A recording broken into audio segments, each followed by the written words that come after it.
அனைவருக்கும் வணக்கம். காங்கிரீட் காடுகள் தொடரின் அடுத்த பகுதியாக நாம் இன்னைக்கு பார்க்கக்கூடியது டைல் பசைகள் குறித்து. டைல் பசைகள்ங்கிறத ஆங்கிலத்தில் டைல் அடேசிவ்ஸ் அப்படின்னு சொல்லுவாங்க, டைல் மார்ட்டர்னு சொல்லுவாங்க.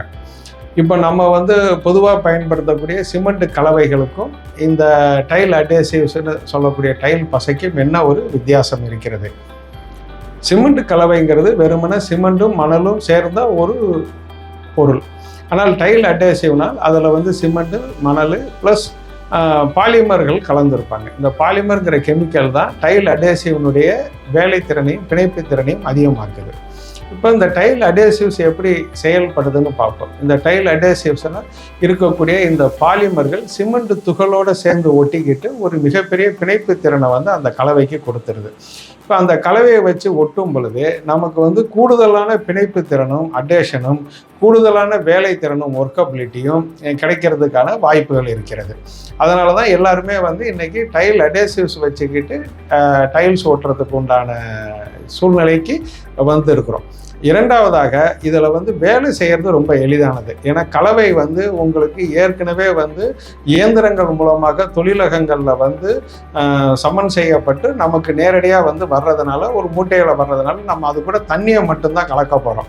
ஸோ அப்போ வேலையாட்களை குறைவாக வச்சுக்கிட்டு ஒருத்தரே தண்ணியை கலந்து அவரே கலவையை எடுத்து ஒட்டக்கூடிய எளிதான வாய்ப்பை டைல் அடேசிவ்ஸ் கொடுக்குது.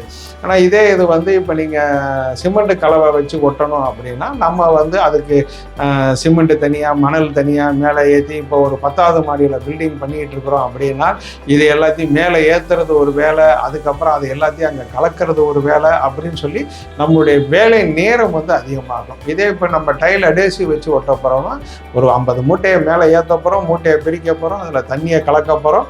அதை கொண்டு நாம் உடனே டைல் அடேசிவ்ஸ் ஒட்டிடலாம், டைல்ஸை ஒட்டிடலாம். டைல் அடேசிவ்ஸ் வச்சு டைல்ஸ் ஒட்டும் பொழுது நமக்கு தண்ணீரில் டைல்ஸை நினச்சி ஒட்டணுங்கிறது அவசியம் கிடையாது. ஆனால் இதே சிமெண்ட் கலவை வச்சு டைல்ஸ் ஒட்டும் பொழுது கண்டிப்பாக தண்ணீரில் டைல்ஸை ஊற வச்சுட்டு தான் ஒட்டணும். ஸோ அதுக்கான நேரமும் நமக்கு மிச்சமாகும். அதனால் டைல் அடேசிவ்ஸ் பயன்படுத்தி டைல்ஸ் ஒட்டுறது ரொம்ப எளிமையானதும் ரொம்ப நல்ல ஒரு தன்மையுமாக இருக்கும். இந்த டைல் அடேசிவ்ஸ் வச்சு எங்கெல்லாம் டைல்ஸ் ஒட்டலாம்? எல்லா இடங்கள்லையும் ஒட்டலாம். பாத்ரூம் சுவரில் ஒட்டலாம், வீட்டு ஹாலு, வீட்டுக்குள்ளார தரைகள், சுவர்கள், வெளிப்புற சுவர்கள் அப்படின்னு எங்கே வேணால் ஒட்டலாம். இந்த டைல்ஸ் ஒட்டும் பொழுது நம்ம கவனிக்க வேண்டிய இன்னொரு விஷயம் ஸ்பேசர்ஸ் வச்சு நம்ம ஒட்டணும். அது மட்டும்தான் இதில் முக்கியமாக கவனிக்க வேண்டிய ஒரு விஷயம். ஏன்னா அப்போ தான் அது தெர்மல் எக்ஸ்பான்ஷனை தாங்கிறதுக்கு உண்டான வாய்ப்புகளை கொடுக்கும். இன்னும் ஒரு வீடியோவில் நாம் காங்கிரீட் கட்டுமான பொருட்கள் குறித்து பார்க்கும் வரை உங்களிடமிருந்து விடைபெறுகிறேன். நன்றி, வணக்கம்.